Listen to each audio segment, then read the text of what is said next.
We are going to take a look at how the lefty mainstream media have been very, very upset about the Trump election. There are many examples. I'm sure if you go on Twitter, you will find even more of them. But we're just going to show you a couple of examples of how the lefties in the media have really been, let's just say, a bit traumatized about the election result that we found out this morning. So first of all, we've got the Rest is Politics podcast with Alistair Campbell and Rory Stewart. I think kind of the idea when they made that podcast is that you've got someone from the Labour Party and someone from the Tory Party to make it a balanced podcast. But I mean, I think you'll figure out from this video that it's quite a lefty podcast. As Dominic said earlier, it does look like women have not turned out in the same numbers as expected for her. No, it's completely fascinating. I mean, and of course, when a result happens, you rewrite history. If she was currently winning, we'd have a very good answer for why she was winning. Abortion would be number one. Number two, she had much more money than he did. 3 times. Number three, she had a real ground game. People were very clear. All my friends out in Pennsylvania, Michigan, Wisconsin, Trump's people were nowhere to be seen. Were swamped with Democrats, leafleting, hitting every door. We had Anthony say in the first part of the show that there were almost so many Democratic volunteers out, they couldn't even find doors for them to knock, right? Add to that a whole series of narratives about a campaign where she didn't really do anything wrong. She barely put a foot wrong during the campaign. And where Trump has been convicted of over 30 felonies, he's been responsible for the January 6th insurrection. You could provide a pretty good story for why she won, but she didn't. Which then means that we need to and you know, my friend Lichtman, you were teasing me about my friend Lichtman, he also called it for Kamala Harris, and he would have said, no, it's nothing about that. It's also about the fundamentals. The economy was going reasonably okay in terms of GDP per capita. There were no major scandals. There were no major foreign policy catastrophes. So actually, in terms of basic competence over 4 years, the incumbent, Biden, had ticked a lot of boxes. So all of that, I mean, this is your business as a historian. But aren't there a couple of things this sort of counts. She's ticked a lot of boxes in terms of competency. Hang on, Eunice. We'll get there. Ticked a lot of boxes in terms of competency. What about the illegal migration? Not done great there. Anyway, before we talk about that, just one more video. This is Boris on Channel 4 calling out Channel 4 for their bias and skew during the election. Take a look at this. Here's Channel 4 News, run by Ian Katz, sitting here during the same old stunt that you tried in 2004, where they're taking a massively skewed approach to a US election. I'm asking you to account for your actions. Hang on, I'm not standing for election here. Am I, Stormy? Am I standing for election? I have a simple question. If you want me to stand, children? I have, yes. But would you leave your daughter alone with Donald Trump? Look, I mean. But the whole reason I asked the question. I don't see I don't see why not. All I can say to you is that my experience of Donald Trump. So you would? Yes. And my experience of Donald Trump is that when I've known him, and I hear what you're saying. Maybe I'm wrong, but he has been courteous, he has been polite, and he denied an election that he lost. What does it matter if he's courteous if he can't accept the results of democracy and the American voter?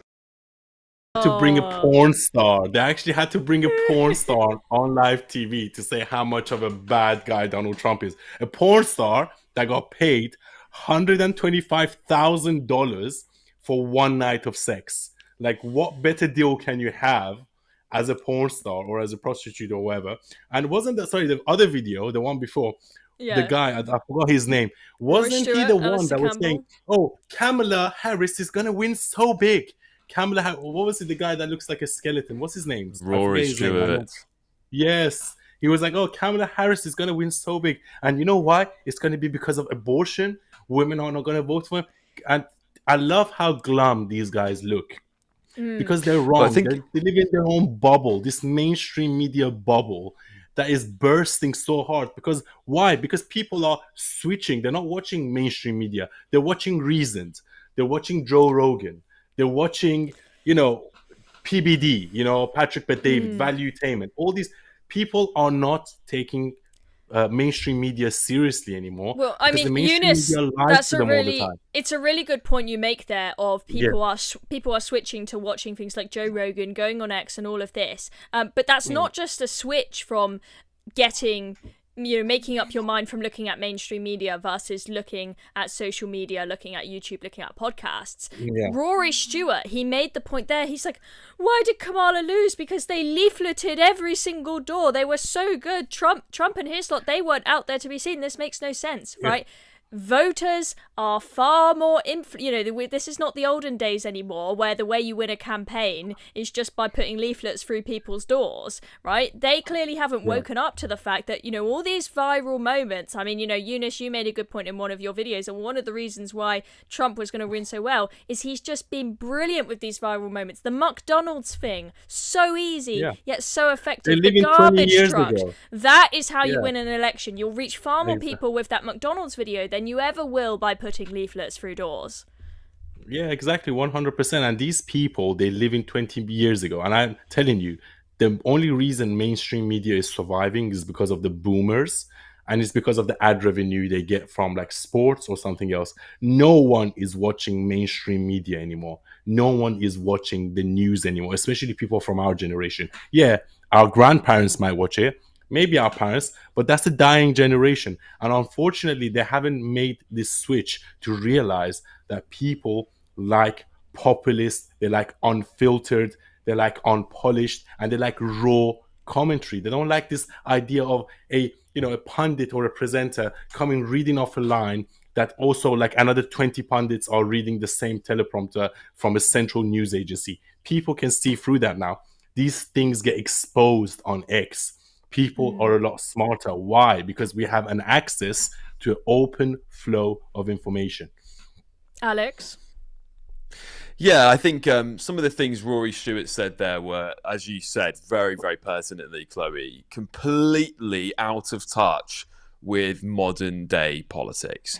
Now, one of the standout things about this election, which we as Brits won't hear very much because, we're not so digging into the data where Americans are, but one of the really interesting things about this election is that the under 30 vote, which is traditionally exceptionally high for Democrats, we're talking normally around 80%, was only just over 6 points in favor of Kamala. So we're talking about half of the younger generation coming up voting for Donald Trump. That is an incredible turn.